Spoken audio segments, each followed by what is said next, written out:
नमस्कार प्यारे बच्चों, गुरुकुल की ऑनलाइन कक्षा में आपका स्वागत है। हम अपने पिछले वीडियो के दूसरे भाग के टॉपिक निबंध लेखन पर आज फिर हाजिर हैं, जिसके अंतर्गत मैं आज आपको एक उदाहरण निबंध समझाऊंगा कि किस प्रकार हमें निबंध लेखन की शुरुआत करनी है और किस प्रकार उसकी अंतिम पंक्तियां यानी कि उसका निष्कर्ष रूप उसको देना है। निबंध लेखन के वक्त मैंने पिछले अध्याय में आपको बताया था कि किन किन चीज़ों का हमें ध्यान रखना है। आशा है आपको याद होगा। पहला उसके अंदर मुख्य बिंदु क्या था कि हमें क्रमबद्धता रखनी है। क्या रखनी है? क्रमबद्धता, यानी कि सभी चीजें सीक्वेंस में आनी चाहिए। जैसे मैंने सीक्वेंस में 4 चीजें यहाँ पर लिखी हैं: भूमिका, वरदान, अभिशाप, उपसंहार। हमारे विषय के अनुरूप विज्ञान, वरदान या अभिशाप, यानी कि हमने इसके ऊपर निबंध लिखना है कि जो विज्ञान है, साइंस है, जो टेक्नोलॉजी है, वो मनुष्य के लिए वरदान भी साबित हो सकती है और अभिशाप भी। तो इसके ऊपर चर्चा करेंगे। और निबंध लेखन क्रमबद्धता के साथ साथ आपने एक बात ध्यान देनी है, कोई भी चीज, कोई भी लाइन, कोई भी बात दोबारा वीडियो में या लेखन में रिपीट न हो। और तो देखिए, हम शुरू करते हैं। ये केवल एक उदाहरण है जिसको आप देख सकते हैं कि मैंने केवल शुरू का और अंत का भाग ही लिया है। बीच के भाग मैं आपको बताऊंगा बोलकर, क्योंकि बोर्ड पर इतना सारा लिखना जो है संभव नहीं है, अन्यथा बहुत छोटा हो जाएगा, आपको नजर नहीं आएगा। तो देखते हैं शुरुआत कैसे करते हैं। कोई भी विषय हम उसकी शुरुआत कैसे करेंगे। हमारा विषय है विज्ञान, वरदान या अभिशाप। भूमिका के अंदर मैंने कहा था उसका अर्थ, परिचय यानी कि परिभाषा। हमने सब्जेक्ट में केवल प्रवेश करना है, यहां डिटेल नहीं देनी, यहां केवल शुरुआत करनी है। तो शुरुआत कैसे होगी? आवश्यकता ही आविष्कार की जननी है और विज्ञान है उसका मार्ग। यानी कि आवश्यकता ही आविष्कार की जननी है। मनुष्य ने आज तक जितने भी आविष्कार किए हैं वो विज्ञान उनका रास्ता बना है। और विज्ञान का अर्थ क्या है? विज्ञान का शाब्दिक अर्थ है विशेष ज्ञान, यानी कि कोई ऐसी बात विशेष जो हमें पहले पता न हो और बाद में पता चले, यानी कि स्पेशल जो नॉलेज है वो साइंस के अंतर्गत आती है। वरना एक सामान्य ज्ञान एक अलग चीज है और विज्ञान जो है एक अलग चीज है। विज्ञान एक शक्ति है जो नित्य नए आविष्कार करती है। विज्ञान क्या है? एक शक्ति है और यह शक्ति ना तो अच्छी है ना ही बुरी, यानी कि साइंस बुरी नहीं है, विज्ञान बुरा नहीं है।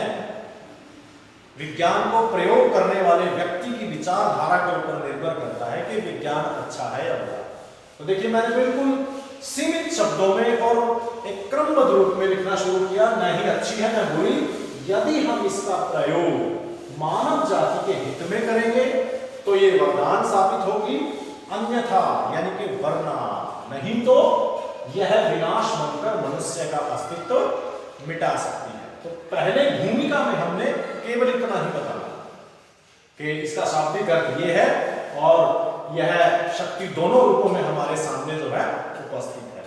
इसके बाद दूसरा बिंदु है हमारा वरदान, यानी कि आपने विज्ञान की भूमिका बताकर उसके लाभ और हानि बताने हैं। और बताने बच्चों सीक्वेंस में है। सीक्वेंस में कैसे? जैसे आपने पहले दूसरे नंबर पर कंटेंट लिया वरदान, मैंने यहां डैश लगाया है। तो इस दूसरे अनुच्छेद में जो दूसरा पैरा आप लिखेंगे, इसमें केवल वरदान, वरदान यानी अच्छी बात, यानी कि विज्ञान के जो पॉजिटिव फैक्ट्स हैं केवल वही लिखेंगे। और तीसरा हमारा जो कंटेंट है अभिशाप। अभिशाप यानी श्राप, यानी बुरी बातें, डिमेरिट्स। तो जो अभिशाप है वो तीसरे अनुच्छेद में लेकर जाएंगे। ऐसा हमें बिल्कुल नहीं करना कि लाभ वाले कॉलम में हम हानियां लिख रहे हैं और हानियां वाले में लाभ लिख रहे हैं। उससे क्या होगा? हमारी सीक्वेंस जो है बिगड़ जाएगी और निबंध अच्छा नहीं होगा। तो हम केवल वरदान पर चर्चा करेंगे। इसके अंतर्गत आप क्या कैसे लिखेंगे कि विज्ञान ने मनुष्य के लिए एक वरदान साबित हुआ है विज्ञान ने आज बहुत से असंभव कार्यों को भी संभव बना दिया है। जैसे चिकित्सा के क्षेत्र में विज्ञान एक चमत्कार के रूप में साबित हुआ है। जिस प्रकार आज मनुष्य के अंगों का प्रत्यारोपण संभव हो पाया है, एक अंधा व्यक्ति देख सकता है, एक बहरा व्यक्ति सुन सकता है, आदमी का दिल तक बदला जा सकता है। ये सब कैसे संभव हुआ? विज्ञान के कारण। और उद्योग जगत में, संचार जगत में विज्ञान ने नई नई जो क्रांतियां जो है ला दी हैं। आज एक मशीन जो हजारों व्यक्तियों का काम पल भर में कर सकती है, ऐसी ऐसी मशीनों का निर्माण हुआ है जिनसे मनुष्य का काम सरल हो गया है और देश जो है तरक्की के रास्ते पर चल पड़ा है। तो यहां पर हमने केवल लाभ बताए।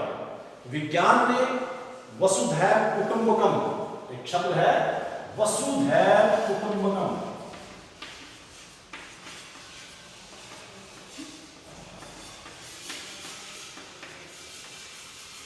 विज्ञान ने वसुधैव कुटुंबकम की परिभाषा को जो है सार्थक सिद्ध कर दिया है। यानी कि आजकल हमारे पास जो टेक्नोलॉजी है उससे सारा संसार सिमटकर एक परिवार के रूप में हमारे सामने आ गया। जैसे अभी आप मुझे सैकड़ों किलोमीटर दूर बैठे सुन पा रहे हैं, देख पा रहे हैं, मेरी आवाज आप तक पहुंच रही है, मेरी शक्ल आपको दिखाई दे रही है, तो ये कैसे संभव हो? विज्ञान के कारण। तो जो लाभ वाले फैक्ट हैं वो हमने वरदान साबित हुआ है जो हमारे लिए उसके अंदर करने हैं। तो ये थे विज्ञान के लाभ। केवल सीमित लिखना है, यानी कि एक और जो गुण मैंने बताया था, शब्द सीमा का ध्यान रखना है।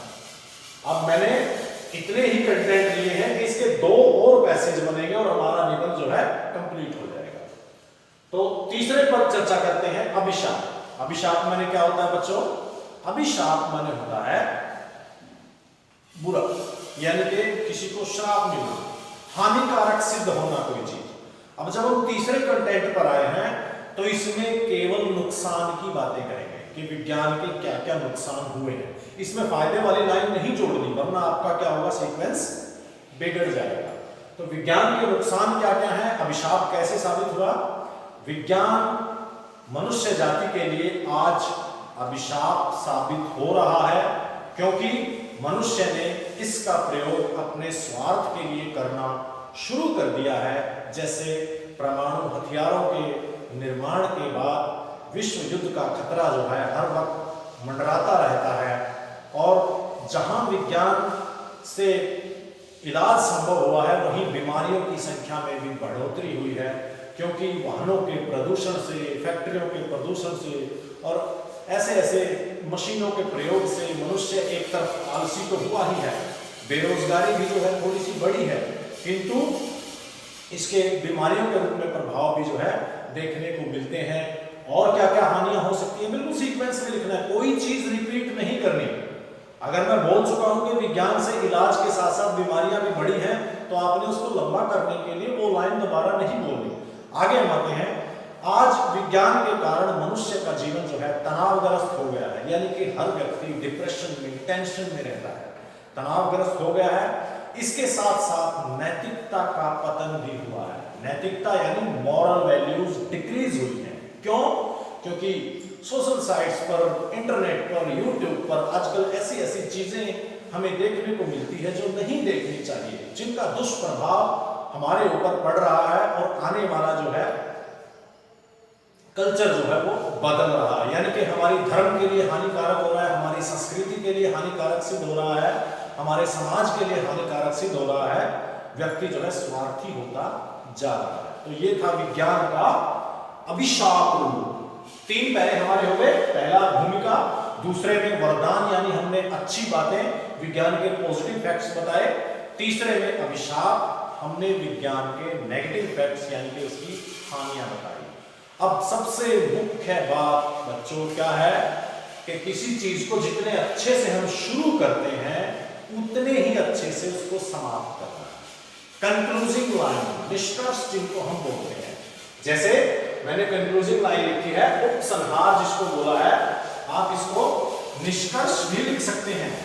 ये भी इसका अल्टरनेट नेम है, निष्कर्ष यानी क्लोजिंग लाइंस। आपने क्या कहकर और मैंने क्लोजिंग लाइन के अंतर्गत बताया था कि पूरे निबंध का जो सार बने, जो समरी बने, उसको कंक्लूड करके 2-3 लाइनों में जो है आपने दोबारा प्रस्तुत करना है। हमने पहली लाइन में क्या बोला था, ये अभिशाप भी है और वरदान भी मनुष्य पर डिपेंड करता है कि वो इसका प्रयोग कैसे करेगा।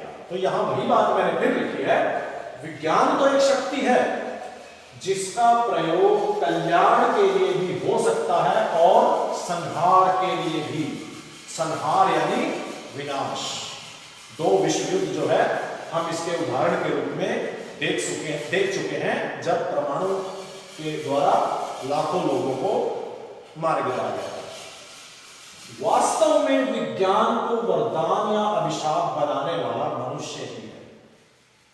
तो कंक्लूड कर दिया मैंने, विज्ञान बुरा नहीं है, उसको बुरा बनाने वाला कौन है? मनुष्य।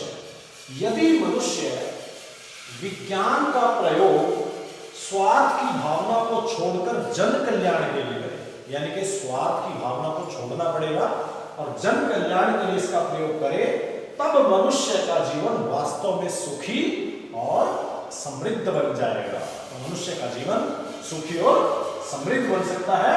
अन्यथा वरना हमें यह याद रखना चाहिए कि विज्ञान जितना अच्छा मित्र है उतना ही बुरा शत्रु भी हो सकता है। तो विज्ञान अगर अच्छे से प्रयोग करेंगे तो हमारा मित्र है, और अगर उसका गलत प्रयोग करेंगे तो वो हमारा शत्रु भी हो सकता है। तो इस प्रकार बच्चों, हमने आज निबंध लेखन कला के अंतर्गत एक निबंध की शुरुआत और उसका अंत कैसे होता है ये देखा, और उसके मध्य भाग में उसको विस्तार कैसे देना है ये देखा। आप घर पर इसका निरंतर अभ्यास कीजिए।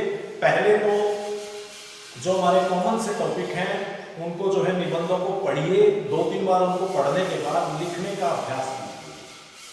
किताब वाली भाषा में बिल्कुल कॉपी करने की कोशिश मत करें। अपने शब्दों में जितना सरल और संक्षिप्त आप लिखेंगे उतना ही बढ़िया आपका निबंध जो है माना जाएगा।